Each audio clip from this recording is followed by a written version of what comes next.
Que nós possamos viver realmente Maranata de Jesus, né? Ora vem, Senhor Jesus, né? Irmãos, nós vamos hoje, quinta-feira, e daqui depois esperar mais 15 dias para a gente poder dar continuidade, né? Nós vamos falar sobre os 2 Coríntios, capítulo 4. Nós vamos trazer nesse capítulo três mensagens. Trazer uma hoje, quinta-feira trazemos outra. Aí depois vamos aguardar aí a próxima folga, né? Para podermos retornar novamente a falar sobre esse salmo. Vamos fazer aqui uma exposição bíblica desse capítulo 4 de 2 Coríntios, que para mim é um capítulo muito importante, que tem muitas coisas para poder nos ensinar. E Paulo traz aqui inúmeras lições no nosso dia a dia. Ele explica aqui o verdadeiro poder do Evangelho. O que é o Evangelho na verdade? Pessoas perguntam, eu sou evangélico, né? Eu sou evangélico, mas por que você é evangélico? Bom, em tese, a pessoa que diz que é evangélico, né? Em tese, ele deveria, é aquele que, em tese, né, Silvio, é aquele que segue o Evangelho. É isso mesmo? Mas a outra pergunta que vamos fazer, o que é seguir o Evangelho? Como é que se segue o Evangelho? Né, eu sempre falo que o capítulo 5, 6 e 7 de Mateus é um capítulo muito importante para nós lermos. As epístolas, cartas de Romanos até Judas, elas simplificam, na verdade, tudo que Jesus ensinou nesses 3 capítulos. Interessante isso, né? É por isso que eu gosto muito desse ensinamento de Jesus. Vamos lá? Hoje eu quero fazer uma exposição de 6 versículos só. Vamos trabalhar em cima de 6 versículos hoje, do capítulo 4, versículo 1, até o versículo 6, que diz assim: por isso, tendo esse ministério, segundo a misericórdia que nos foi dada, não desanimamos. Pelo contrário, rejeitamos as coisas ocultas que trazem vergonha, não agindo com astúcia, nem adulterando a palavra de Deus. E assim, pela manifestação da verdade, nos recomendamos a consciência de todos na presença de Deus. Mas, se o nosso evangelho ainda está encoberto, é para os que se perdem que ele está encoberto, nos quais o Deus deste mundo cegou o entendimento dos descrentes, para que não lhe resplandeça a luz do evangelho da glória de Cristo, o qual é a imagem de Deus. Porque não pregamos a nós mesmos, mas a Jesus Cristo como Senhor, e a nós mesmos como servo de vocês, por causa de Jesus. Porque Deus, que disse, das trevas resplandece a luz, e Ele mesmo resplandeceu em nosso coração, para a iluminação do conhecimento da glória da face de Jesus Cristo. Amém? Hoje nós vamos apenas conversar aqui sobre esses 6 versículos. Como falei, eles aqui, o capítulo inteiro, ele vai fazer uma descrição, né? Acho que é um capítulo que ele dá a ideia completa do que é o Evangelho. Né? Que se você quiser a resposta disso, está aqui nesse capítulo aqui. Eu amo esse capítulo justamente por causa disso, porque ele nos dá Paulo desvenda aqui para a gente o que é o Evangelho. Porque lá em Romanos nós vamos ler o quê? Que o Evangelho de Cristo é o poder de Deus para a salvação de todo aquele que crer, primeiro os judeus, depois o grego. Então o Evangelho é o poder de Deus. É o poder que transforma. O que faz a gente mudar de vida? O que faz a gente mudar a nossa forma de pensar? É o poder do Evangelho. É o que Paulo descreve aqui nesse capítulo. O interessante é que ele começa, sabe que Paulo, no capítulo 3 aqui, ele é acusado de pregar um evangelho distorcido. Imagine só, um camarada, ele prega o evangelho e as pessoas, sabe, elas tendem a querer manipular as outras pessoas, dizendo que Paulo não estava pregando o evangelho genuíno. E Paulo começa, contra-atracar essas pessoas, mostrando para elas que evangelho é o que ele estava pregando. Então ele começa sempre a dizer assim, olha, tendo esse ministério, que é o ministério da palavra, segundo a misericórdia que me foi dada. A misericórdia aqui, exatamente, ela nós podemos chamar de a grande dose da graça de Deus. Quando você vive debaixo da misericórdia de Deus, você vive tomando aquela grande dose da graça de Deus sobre a sua vida, aonde vai Deus te guardar, aonde Deus vai preservar, porque ter a graça de Deus, como nós já pregamos aqui nas mensagens atrás aqui, os irmãos devem lembrar, não significa que você vai se isentar das tribulações e das dificuldades. Aqui no capítulo 12 mesmo desse livro, nós podemos observar que Paulo ele fala aqui que ele estava passando, que ele teve um espinho na carne, foi esbofeteado por um mensageiro de Satanás, e quando ele pediu a Deus para afastar aquilo dele, qual foi a resposta de Deus? A minha graça te basta. Não fique preocupado se você está com um espinho na carne, se você está com um probleminha aqui, com um probleminha ali. Lembra que, mesmo você vivendo com esse problema, a graça de Deus, ela vai sustentar você. E aí Paulo fala assim, olha, eu não vou desanimar e nem desanimamos por causa disso. Desanimar aqui não se cansa de viver o evangelho.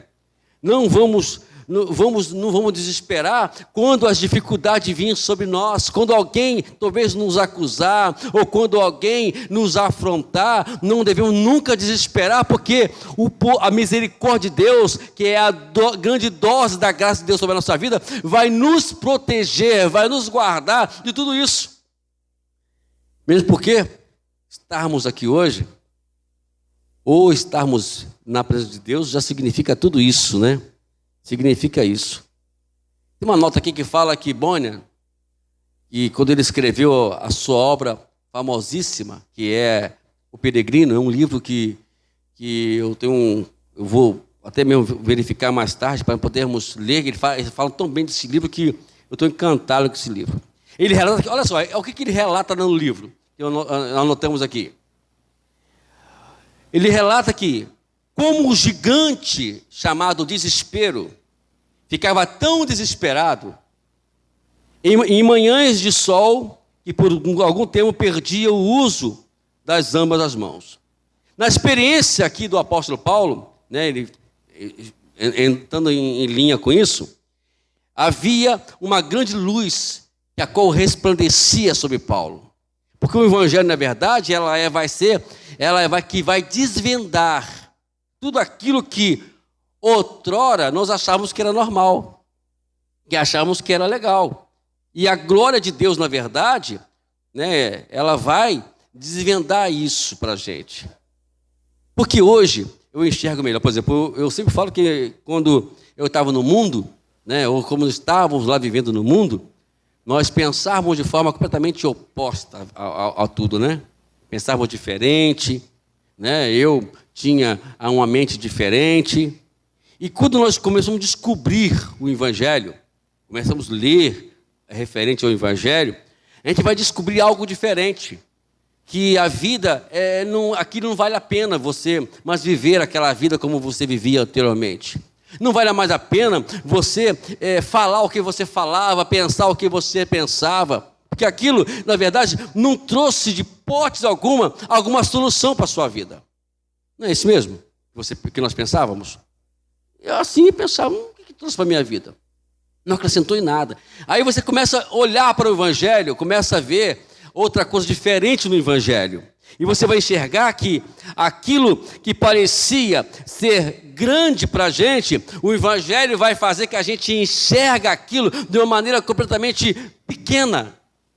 Porque aqueles 10 espias, eles negaram em acreditar que Deus poderia livrar eles do gigante. Só a expressão deles mostrava tudo isso. Nós, diante de aqueles gigantes, somos como gafanhotos. E eles estavam diminuindo.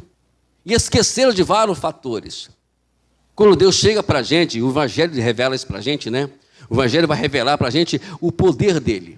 Quando a gente conhece o poder dele e parece que a gente vai vivendo isso cada dia, e parece que algumas pessoas vão esquecendo desse poder. E eles esqueceram desse poder. E eles fazem o quê? Descreem do que Deus podia fazer por eles, que mais tarde, intermédio da liderança de Josué, vimos isso acontecer na vida dos judeus, na vida de Israel. Eles andaram 40 anos no deserto. Tem pessoas que hoje, irmãos, vivem por viver. Por que vive por viver? Porque não creem no poder do Evangelho. É que a gente vai vivendo e vai, sabe, empurrando a vida com a barriga. Como vem para a igreja, como fosse um estilo de vida, né? Que fosse aquele domingo que eu tenho que vir, porque não tenho para onde vir e acabou que eu sou crente daquela igreja, eu vou ter que ir naquela igreja. Ou que eu agora eu vou dizer que eu sou cristão, por uma forma que eu dizer que eu tenho alguma religião. E, na verdade, eu sempre falo que quando nós descrevemos que somos religiosos, nós já erramos. Porque a religião em si, ela nos leva para um lado completamente oposto o que se prega no Evangelho, o que Jesus ensinou sobre o Evangelho. E aqui o apóstolo Paulo, ele fala, ó, em vez de eu ficar ali desanimado, porque as pessoas me acusam disso, ou me acusam daquilo, pelo contrário, no versículo 2, né? Rejeitando as coisas ocultas que me trazem vergonha. O que eu vou fazer? Tudo aquilo que me traz vergonha, que a qual é contrária ao Evangelho, eu vou começar a rejeitar. É isso que temos que fazer a partir de então. É rejeitar tudo aquilo que no Evangelho. Ele começa. E nem adulterando a palavra de Deus. Isto é, eu não vou de maneira alguma, né, trair, né, ou mexer ou trazer outro evangelho, ou alguma coisa que não tem nada a ver com o que Jesus ensinou. Tem uma coisa que Jesus sempre falou com a gente, né, sobre a questão do próximo. Eu começo a ler os evangelhos de Jesus, o ensinamento de Jesus, e começo a observar que sempre a prioridade de Jesus era o seu próximo, independente de quem ele era. Independente de quem ele era. Se ele era ruim ou bonzinho. Né? E ele até disse, olha, para você abençoar alguém bom, os gentios também, as pessoas lá fora no mundo, fazem a mesma coisa. Nós temos que ser a diferença. Mudar a história. Né? Por mais que seja difícil, né? Agora, por exemplo, a gente chega lá em casa, esses dias mesmo até a vizinha, né? Ela cheguei lá, os carros todos encostados em frente ao nosso portão lá, em frente ao portão lá. E se nós fazermos isso, se eu fizer isso, já vão bater no portão desesperadamente para poder tirar o carro. Aí eu cheguei, né? Ainda bem que eu aprendi a dirigir, né? Fui lá, manobrei o carro, botei o carro no meio de 2 carros, que a qual um estava um pouquinho à frente e o outro estava quase em frente ao portão, grandão. Eu fiquei quieto, a vizinha foi e falou assim, ela se doeu por mim, né? E comentando assim, olha, aí eu brinquei com ela assim, sem comentário, vizinha, sem comentário, vamos, né? Aí, entendeu? Porque a gente não vai discutir para quê, né? Vai chegar lá e vai chamar a atenção. Nós temos que ser a diferença dessas pessoas. O Evangelho é isso. O Evangelho, ele nos ensina a sermos a diferença do mundo lá fora. Porque se você for observar, o mundo lá está querendo ver isso em mim e ver em vocês. Essa diferença. E, infelizmente, não é isso que acontece com a igreja. O que as pessoas fazem? Elas brigam, vai lá tirar satisfação, vai fazer isso, fazer aquilo. E eu particularmente, juntamente com a minha esposa, me chamando a atenção, eu tenho começado a aprender também isso, né? Começando a ver essas coisas sem discutir, sem né, criar problemas por causa desses detalhes tão insignificantes. E vejamos aqui que Paulo, né, por ele estar sendo acusado, ele fala: eu não nego, eu não estou aqui adulterando o evangelho, eu não estou deturpando o evangelho, né? E o adulterar aqui está no grego como significa falsificar o evangelho. É a mesma coisa que você pegar uma camisa de marca, um tênis de marca, e você vender ele. Vai sair, mas quem não conhece, o que vai acontecer? Vai comprar e vai ainda curtir, ainda tirar onda, né? Aqui, ó, viu? Camisa de marca, tênis de marca, calça comprida de marca, né? Vai curtir ainda, né? Mas na realidade, aquele objeto, ele é falsificado. Falsificado. Só que conhece que é falsificado por dois motivos, por dois meios. Quem é especialista, que vai saber que aquilo ali vai haver umas falhinhas, porque vai ter falha. Você vai pegar um tênis lá, você vai ver que ele não vai ter a durabilidade que tem um tênis real. Uma camisa da marca mesmo. Não vai ter a durabilidade. E tudo que é falso não tem durabilidade. Um dia vai alguém, essa pessoa que prega o evangelho, adultera o evangelho, adultera a palavra de Deus, um dia ele vai mostrar alguma falha, e a falha é no seu dia a dia. Porque as pessoas que pregam um evangelho falso, é aquela pessoa que praticamente vive uma vida falsa. Isso é claro, é só conviver com ela. Né? Por isso que, né, o Marcelo, trazer pregadores famosos aqui na igreja é um problema muito sério. Você não convive com ele. Trazer pessoas que você não conhece. Você tem que ter pessoas para pregar na sua igreja, pessoas que você conhece, que você convive com ela e sabe que ele é crente mesmo. Uma vez, muitos anos atrás, isso, quando eu estava no convertido, eu pude presenciar, ver, escutar a história. Veio um pregador, ele cantou, pregou na igreja, o fogo caiu, irmãos. O fogo caiu. Depois foi saber que ele estava lá no motel com a sua secretária lá, com a sua assistente e etc e tal. Você não conhece as pessoas. Né? Eu, particularmente, tenho muito cuidado em trazer qualquer pessoa para cá. Eu sempre tenho que conversar com o Silvio, né, que a gente, para trazer pregadores para cá, você tem que saber se ele é crente. Ele tem pastor? Ele é pastoreado? Tem pessoas aí, irmãos, que vivem de galho em galho, de igreja em igreja pregando, e nunca foram pastoreados. Tem pessoas que nunca entenderam o que é ser servo. Uma coisa que eu aprendi, um slogan que foi escrito lá quando eu estava aprendendo liderança, eu sempre falo isso, gosto de falar isso muito, eu nunca esqueci desse slogan, que diz: para você ser um grande líder, antes você precisa ser um excelente servo. Como é que você vai saber que aquela pessoa, ela é crente mesmo, que aquela pessoa é um grande líder? É quando ele serve. Se ele não servir a sua igreja, se ele não servir alguém, se ele não estiver debaixo de uma autoridade, debaixo de uma liderança, essa pessoa, ela não é conveniente, ela é falsa. Porque pregar, irmãos, é muito fácil. Filosofia, né?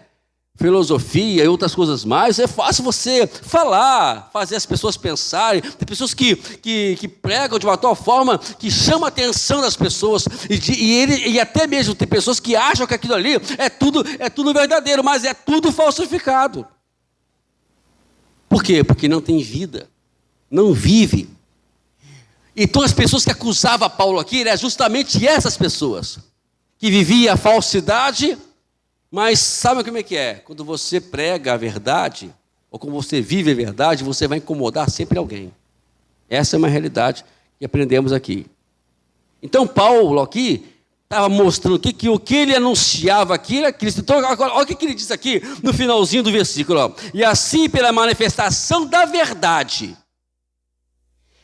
nos recomendamos a consciência de todos na presença de Deus. Eu desafio vocês que eu falo a verdade, que eu prego a verdade. E aqui eu chamo Deus para ser testemunha. Olha que coisa.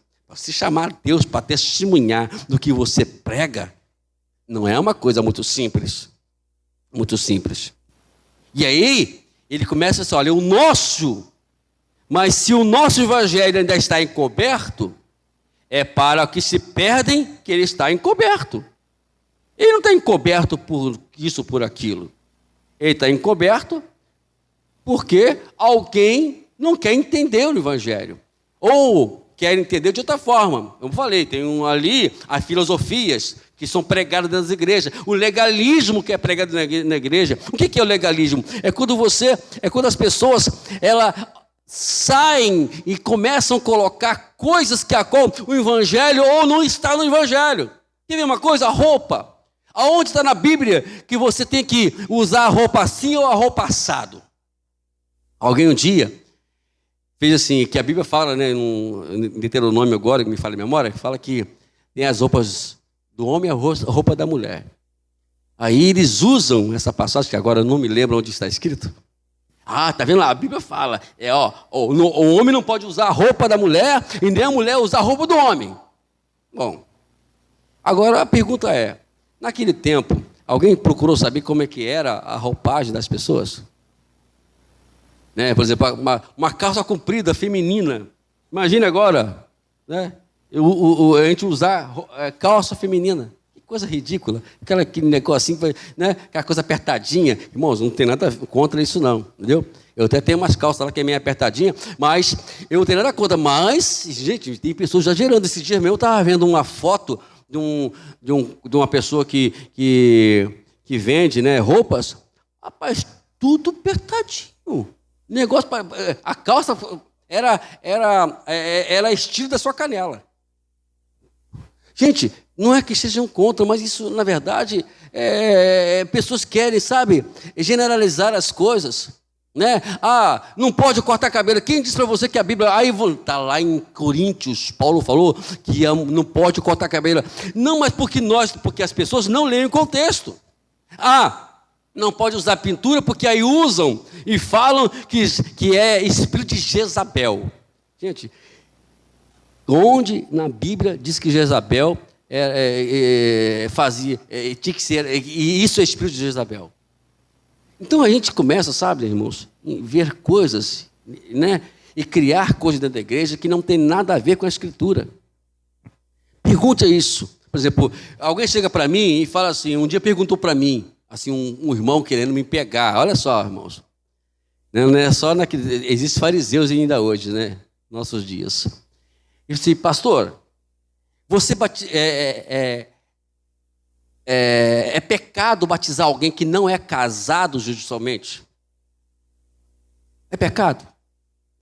Eu falei assim, olha, eu vou responder para ele, biblicamente. Olha, a Bíblia, ela não fala sobre isso. Se você batizar alguém, né, assim, tudo bem. Só que tem um porém, aí tem o se, né?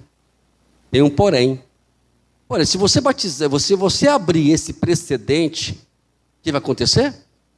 As pessoas não vão casar. Né? Aí as pessoas vão achar que... Aí vai o quê? Porque quando não existe casamento, né, por exemplo... Eu falei assim, por exemplo, você vai no cartório, quando o seu cônjuge morre. O que tem que fazer lá? Chega lá, né? A Ivani vai para o cartório, no caso não somos casados, e fala assim, mas você não é casada com o Wagner, você é solteira, não está aqui, você é casada. Aí o que ela vai ter que fazer? Ela vai ter que arrumar testemunhas. Olha a dor de cabeça que a pessoa vai criar. E nós, a igreja, né, eu como pastor penso assim, e nós, a igreja, nós queremos facilitar as coisas. Por exemplo, por que a igreja proíbe beber? Eu já falei isso, vou repetir de novo. Porque a igreja, nós não permitimos que as pessoas bebam bebida alcoólica. Né? Por quê? Porque nós estamos querendo cuidar das pessoas, porque sabe que determinadas bebidas vão trazer prejuízos, vão danificar o fígado das pessoas, vão trazer mal para as pessoas. Fumar vai arrebentar o pulmão das pessoas. Quantas pessoas morrem precocemente porque nós queremos preservar isso. Isso é o poder do Evangelho.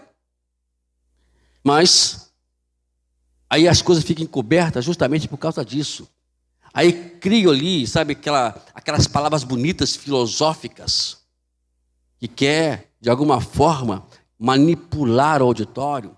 Usa o legalismo para poder obrigar as pessoas e colocar um sobrecargo sobre as pessoas, que tem que andar assim, andar assado, e se não, ainda dizem, vai para o inferno. E ainda usa o inferno para descrever a sua bobagem.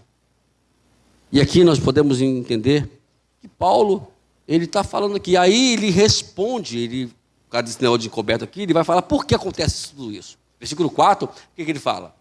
Nos quais o Deus desse século cegou o entendimento dos descrentes, para que não lhes resplandeça a luz do Evangelho da glória de Cristo, a qual é a imagem de Deus. Aqui nós aprendemos duas coisas. Primeiro, que o diabo ele cega o entendimento de quem? Das pessoas que não creem. Não creem. E para quê? Para que não vejam eles a luz do Evangelho de Deus, o poder de Deus na vida deles. Tudo que o diabo vai fazer para nós é querer neutralizar a gente, para a gente não entender o que é a verdade do Evangelho. E aqui, nós podemos entender que tudo que Deus quer é trazer uma operação do Espírito Santo sobre as nossas vidas.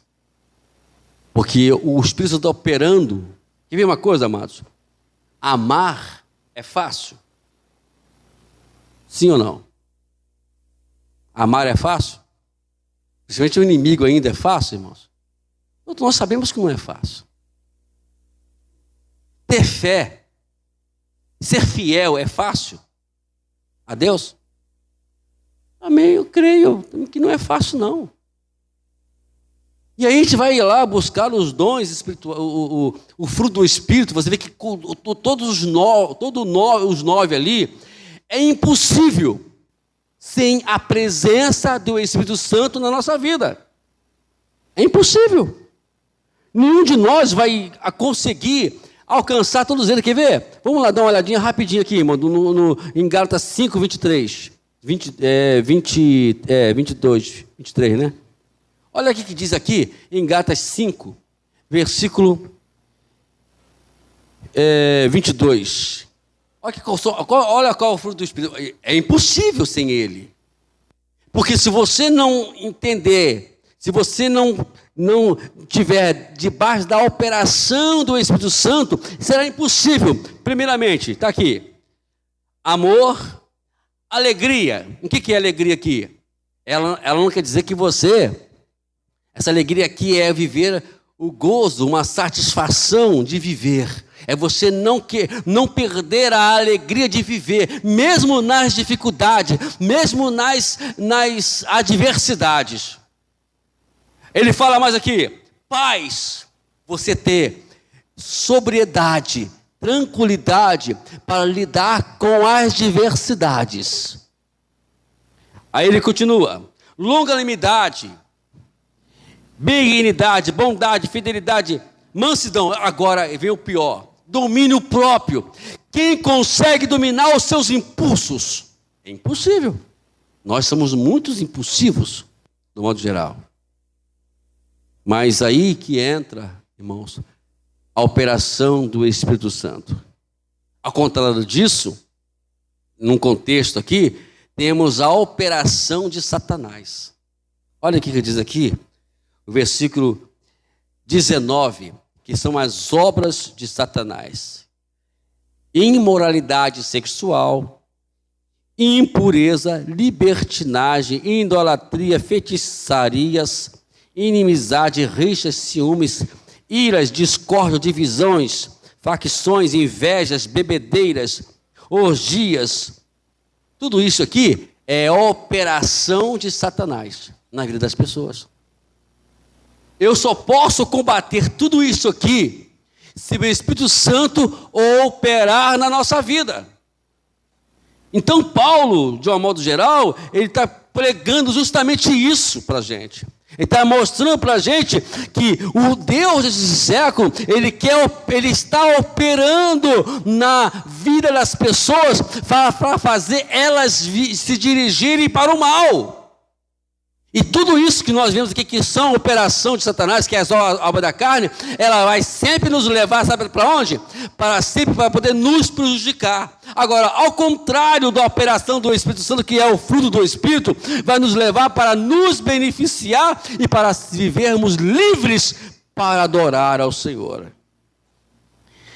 Aí Paulo, no versículo 5 e 6, ele termina esse raciocínio dizendo: porque não pregamos a nós mesmos, mas a Jesus como Senhor e a nós mesmos como servo de vocês, por causa de Jesus. Eu não estou pregando aqui um evangelho que eu criei. Eu não estou aqui ensinando o evangelho, Paulo falando, que eu achei que é legal. Não, estou pregando o evangelho que a qual traz mudanças para as pessoas. Mudanças. Tudo que nós queremos, amados, tudo que é o prazer de um pastor, de um pregador, deve ser é trazer esse aprendizado para as pessoas. Mas antes disso tudo, né, temos que entender que essa mensagem tem que produzir primeiramente em mim isso. Não adianta eu querer pregar para as pessoas, e vou dizer isso para que todos possam ouvir, né? Eu não posso pregar algo para as pessoas que eu não entendi para a minha vida, primeiramente. Aí seria o quê? Nós falamos inicialmente, um evangelho falsificado. Estou pregando algo que eu não conheço, que eu não vivo. Eu não sei o que é isso. Mas por que você pregou, pastor? Porque eu achei bonito, porque o povo gosta de ouvir essas coisas. Tem uma vez lá em Minas Gerais, tinha um irmão lá que era pastor, ele é muito, sabe, muito assim, soberbo. Aí o pastor presidente, pastor Wilson, ele também gostava muito de ficar pegando esses pessoal pelo pé lá, né? E aí ele pregou, o pastor pregou, né? Aí o pastor Wilson, para mexer com ele, né? O pastor Wilson era muito brincalhão e gostava de mexer com essas pessoas, assim, rapaz, que mensagem que você pregou. Pastor, mas eu nem estudei direito. Isso foi só um pouquinho que eu estudei, que eu li lá, preguei. Quer dizer, usando a sua jactância, a sua soberba. Irmãos, é esse evangelho que a qual está parecendo pregado aí, que fosse um evangelho pervertido. Aquele tipo de evangelho que a qual se prega para ganhar vantagem para si mesmo. E não para poder dar vantagem para as pessoas se aceitarem Jesus, se voltarem para Jesus. Se você quer viver o evangelho que a qual é pregado na Bíblia é o evangelho que a qual, antes de tudo, tem que transformar a minha vida. Tem que mudar a minha vida. Porque se ele não mudar a minha vida, esse evangelho não está tendo efeito. Eu estou vivendo um evangelho falsificado. Ah, mas pastor, eu erro, eu peco, eu estou sempre errando. Não estamos dizendo sobre isso. Né? Sempre falamos sobre isso, que Deus não está preocupado em primeira mão no que você erra. Deus se preocupa quando nós admitimos o nosso erro, dizemos: eu escutei o teu evangelho hoje, eu escutei o teu evangelho, e o teu evangelho me disse que eu estou errado. O evangelho disse que eu preciso me consertar aqui. Até mesmo quando nós pregamos aqui, quando eu prego, tem algumas coisas que eu estou pensando, eu preciso rever meus conceitos sobre isso aqui também.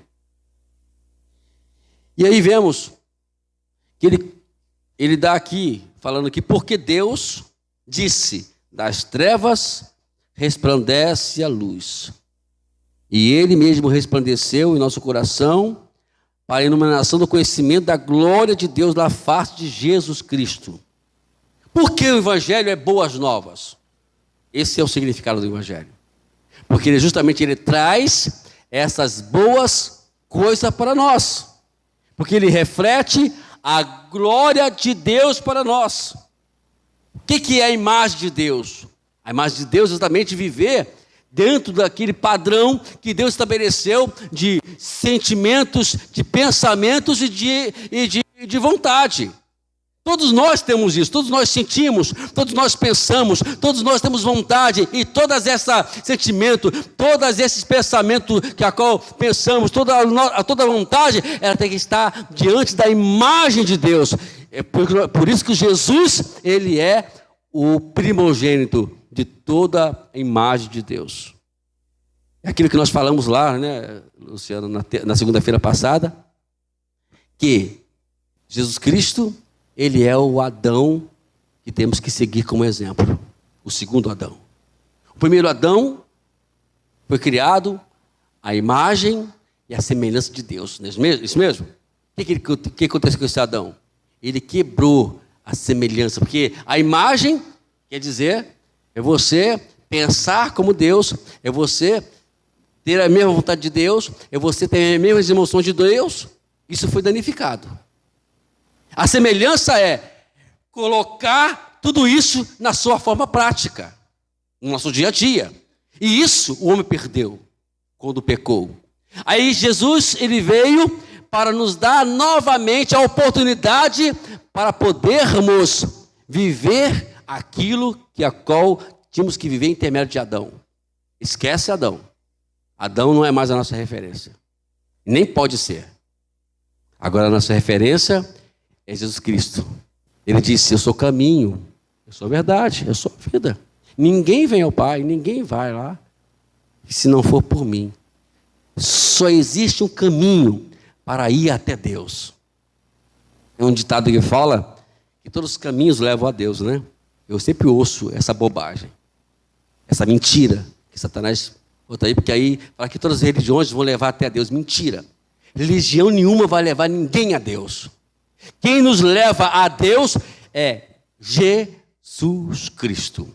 Por isso que Paulo fala aqui que o conhecimento da glória de Deus na face de Jesus Cristo. Ele que é a nossa referência.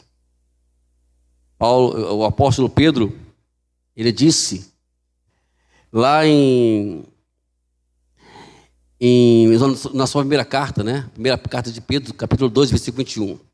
Para isso, vocês foram chamados, que Cristo padeceu por vocês. Portanto, sigais as suas pisadas. Jesus é o exemplo de tudo que nós podemos imaginar de vitória. Jesus não foi tentado no deserto como Deus, foi tentado no deserto como um homem, tanto que ele teve fome. Um Deus não tem fome, não é verdade? Mas ele teve fome porque ele foi tentado como um homem, para mostrar para mim e mostrar para vocês o quanto ele venceu, simplesmente dizendo, está escrito, não quero, está escrito, está fora, está escrito, não tentarás, está escrito, não tentarás, adorarás somente a ele. É só isso, só isso. E aqui nós temos 4 instrumentos de Satanás. Escuta aqui, isso vocês têm que escutar, anota, vai estar gravado, depois vocês vê com calma lá. 4 instrumentos de Satanás. Primeiramente, por ser ele o Deus deste mundo, ele surge equipado com muitos meios poderosos para prejudicar aos seres humanos. Ele utiliza tudo, celular, televisão. Nós temos que transformar isso tudo no poder de Deus. Senão, se o Espírito Santo não operar nesse instrumento, nesses equipamentos, né, vamos dizer assim, quem vai operar é Satanás. Aí vai nos levar para desviar. Talvez não vai te levar para fazer coisas assim extremamente erradas, mas vai desviar a sua atenção de Deus. Vai te levar a entender que você precisa fazer isso aqui em vez de fazer isso aqui. Ir por esse caminho, e o caminho de Deus é esse, mas você vai te desviar pelo outro caminho. Está entendendo? Satanás sempre vai usar esses recursos para isso. E o primeiro instrumento dele é usar esses recursos para isso. Um dia alguém falou assim, você coloca o chip, se for colocar lá, assim, olha, enquanto estiver aqui na Terra, irmãos, não seria mais prático você colocar um chip e chegar lá em vez de você pegar lá e tirar os documentos todinho. E se eu estava conversando com a minha esposa, escuta aqui, Luciana, que é menina inteligente, vai ver se concorda comigo. Uma coisa que me deixa integrado. Escuta aqui, Silvio, também. Alguém disse uma vez que esse aparelho celular tem ouvidos. Aí eu falei assim, mas como pode isso? E como tem ouvidos? Não tem como um aparelho ter ouvidos. Aí, irmãos, eu estava olhando no meu Facebook. Tudo que aparece no meu Facebook é tudo aquilo que eu às vezes almejo, né? Ver um celular, é um aparelho, é uns vídeos engraçados, tudo aparece lá. E até o time que perdeu hoje, né? Ai, meu Deus do céu. Esse time tem que dar uma costa naquele técnico, né?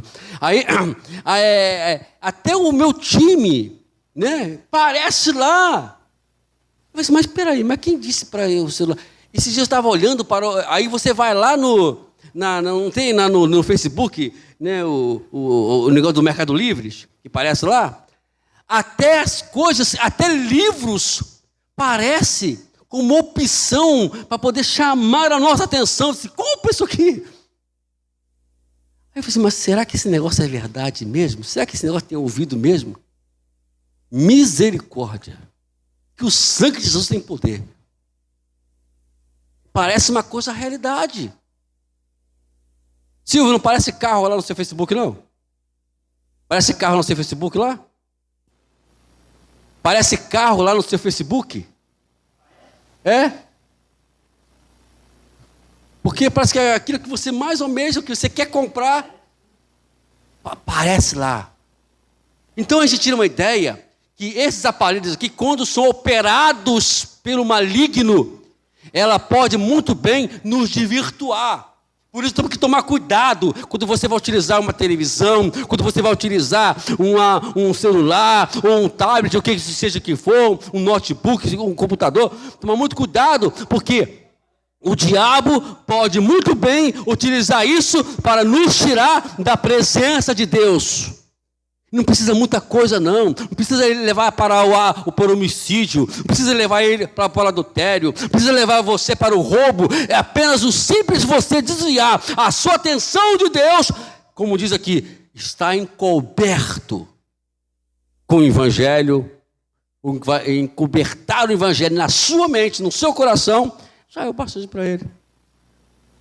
Aí não tem aquelas pessoas, eu não faço essas coisas, eu não adultero, eu não me prostituo, eu não mato, eu não roubo, portanto eu sou crente. Mas a mente dele está desviada. O propósito dele mudou, não é mais de Deus. Então são coisas, vamos lá, vamos para o segundo agora. A segunda instrumento do diabo, o instrumento de Satanás.